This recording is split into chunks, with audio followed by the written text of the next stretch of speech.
আপনারা এখন যে জায়গাটি দেখতে পাচ্ছেন এই জায়গাটি হচ্ছে নেপাল কাঠমান্ডু থামেল সিটি। থামেল হলো কাঠমান্ডুর পর্যটকদের প্রাণকেন্দ্র। এখানে রয়েছে হাজার হাজার হোটেল, দোকান, রেস্টুরেন্ট, বার, স্পা ও অন্যান্য। রাস্তায় সারি সারি দোকান ও ফেরিওয়ালা নানান রকমের পসরা সাজিয়ে এখানে পর্যটকদের আকৃষ্ট করার আশায় বসে থাকে সকাল থেকে মধ্যরাত পর্যন্ত। এখন সকাল 10:45। আমরা সকালের নাস্তা খেতে যাচ্ছি। এখানে বাঙালি হোটেল রেস্টুরেন্ট নেই বললেই চলে। এখানে বেশিরভাগই ইন্ডিয়ান খাবারের হোটেল। তো আমরা হোটেল ম্যানেজারের কাছে জানতে চাইলাম বাংলাদেশি হোটেল আছে কিনা, কিংবা বাঙালি খাবারের কোনো ব্যবস্থা আছে কিনা। তো উনি বললেন যে এখানে আমাদের বাংলাদেশি ইয়াসিন হোটেল নামের খাবার হোটেল আছে। ইভেন আরেকটা হোটেলের কথা বললো, খাবার হোটেল। তো আমরা ওইটার সন্ধানে যাচ্ছি। আমরা আজকে এখন নাস্তা করব, ইভেন চিনে আসব। তো যাই হোক, আমরা যাচ্ছি। আর এখন যে আপনারা যে জায়গাটা দেখতে পাচ্ছেন এটা কিন্তু থামেল সিটির মেন রাস্তা। তো এখানে এখন যেরকম দেখা যাচ্ছে যে রাস্তা ফাঁকা, তেমন লোকজন নেই, আসলে কিন্তু তা নয়। এই চিত্র কিন্তু শুধু দিনের বেলায় দেখা যায়, রাতের বেলা কিন্তু তার উল্টো। রাতের বেলায় এই রাস্তাগুলো দিয়ে ঠিকমতো হাঁটাচলা করা যায় না, এত লোকজন। এখানে এত আলোকসজ্জা হয়, ইভেন নাচ গান মিউজিক, বারগুলোতে থাকে জমকালো আয়োজন এবং লাইভ নাচ গান দেখা যায়। সন্ধ্যার পরেই শুরু হবে ডিজে পার্টি। এই জায়গাটি হচ্ছে পর্যটকদের জন্য একটি আকর্ষণীয় স্থান, যেখানে রাতে জলমলে জীবন এবং বিভিন্ন ধরনের সুভিনিয়ার পাওয়া যায়। থামেল এলাকায় জলমলে নাইট লাইফ পর্যটকদের জন্য খুবই জনপ্রিয়।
হ্যাঁ,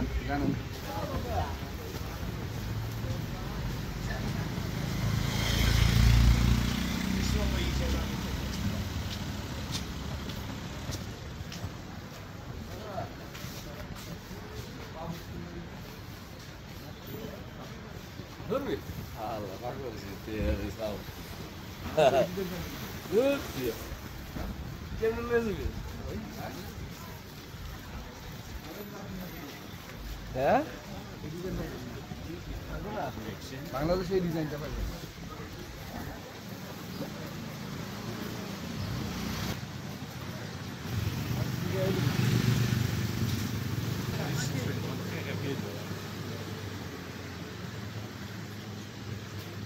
মানে তো সোজা।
আরে না, একটু দূর হইতেছে স্যার।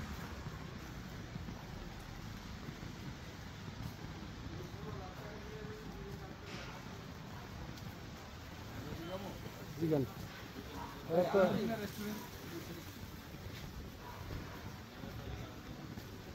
আল্লাহ পাইছেন, এই যে এখন পাইছেন।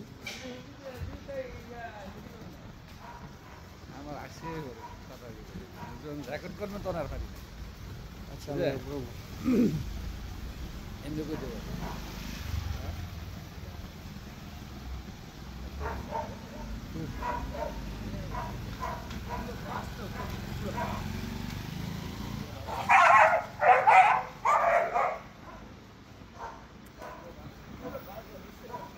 হ্যাঁ হ্যাঁ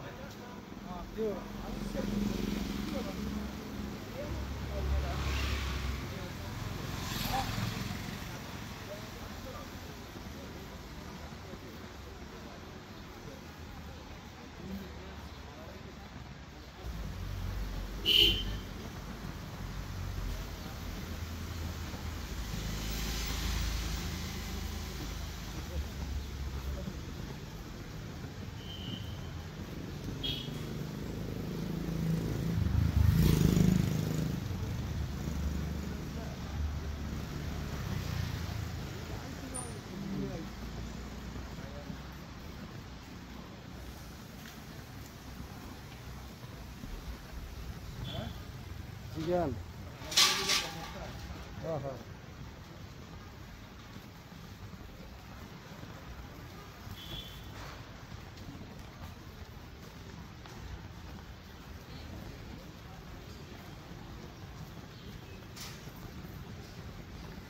হচ্ছে থানাই শহর।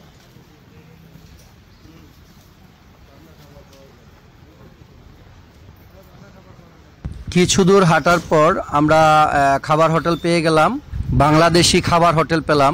এই হচ্ছে ইয়াসিন ভাই, এই ভাইয়ের বাড়ি হচ্ছে বরিশাল। আপনারা যদি কখনো কাঠমান্ডু আসেন তাহলে বাংলাদেশি খাবার খেতে হলে এই হোটেলেই আসতে হবে। আরেকটি হোটেল আছে, হোটেলটার নাম আমার জানা নেই, এটার পাশেই নাকি আছে, আবার কেউ কেউ বলে ওইটা নাকি পাকিস্তানিদের। যাই হোক, এই হোটেলের খাবার খাওয়া যেই কথা, আপনি বাড়িতে বসে খেলে একই কথা।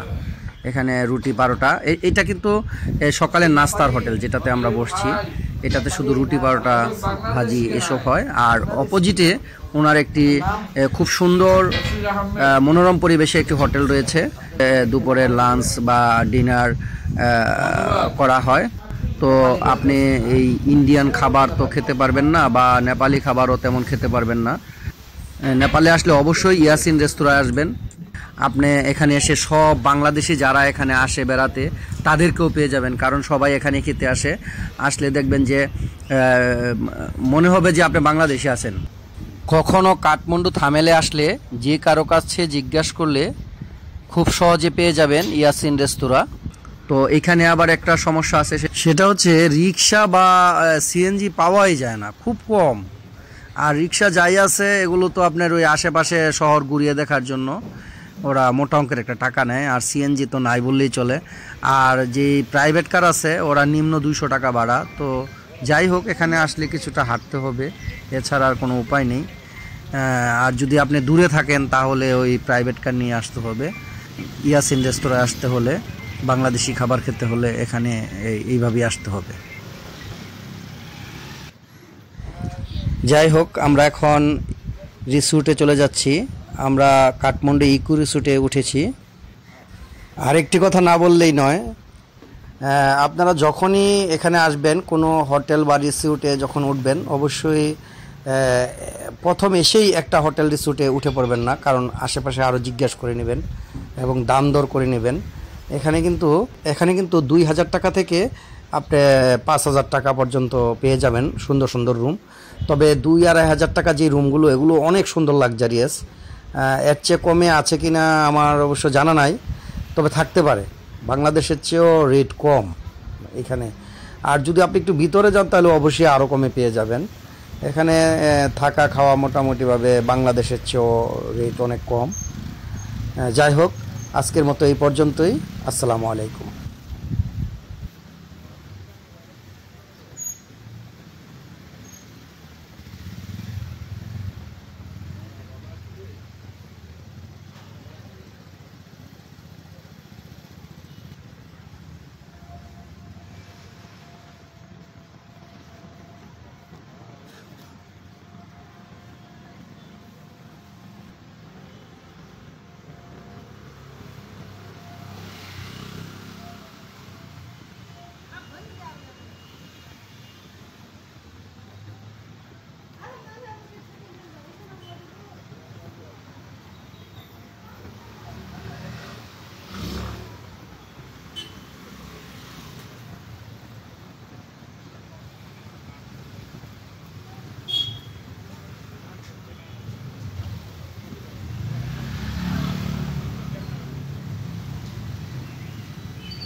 আর হইতে পারে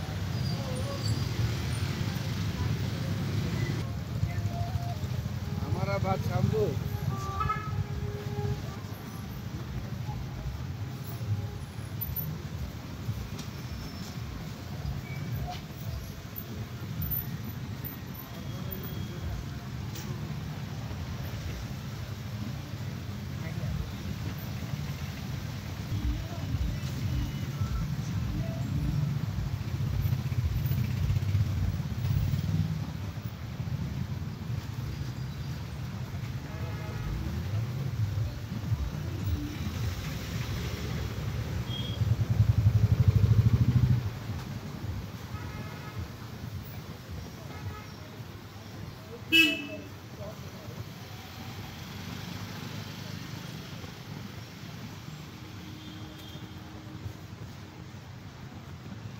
আমরা তো বিদ্যুৎ নাই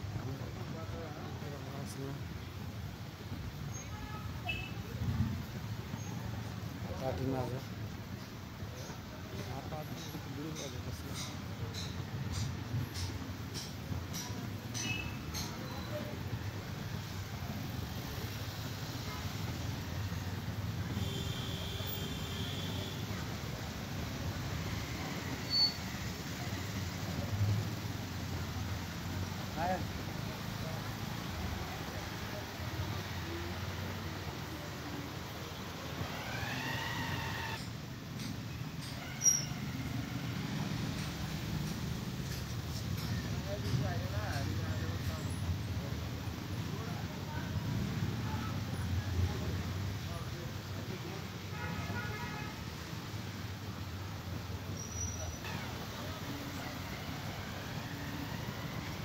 যায় বাংলাদেশ নাকি